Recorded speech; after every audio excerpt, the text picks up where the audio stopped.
District education officer اور deputy commissioner ڈیرہ بگٹی کی جانب سے سکول داخلہ مہم کے سلسلے میں ایک آگاہی مہم ریلی کا انعقاد کیا گیا۔ اس ریلی میں سکول کے بچوں، اساتذہ کرام، سرکاری آفیسران کے ساتھ ڈپٹی کمشنر ڈیرہ بگٹی نے بھی شرکت کی۔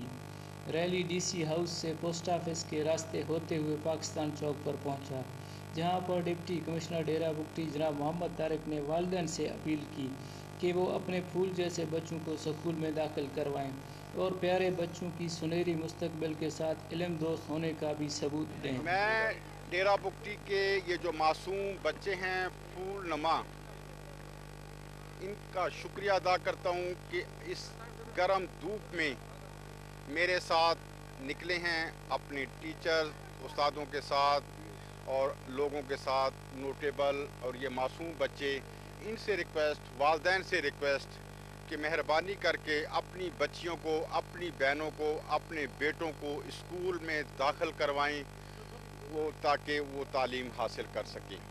تعلیم ہی وہ واحد ذریعہ ہے جس سے ایک ترقی یافتہ اور مہذب معاشرہ وجود میں آ سکتا ہے۔ والدین کو بھی چاہیے کہ اپنے بچوں کو سکول میں داخل کروائیں تاکہ صوبے سے ناخواندگی کا خاتمہ کیا جا سکے۔ کیمرہ مین محمد عارف کے ساتھ غلام احمد، پاک نیوز، ڈیرہ بگٹی۔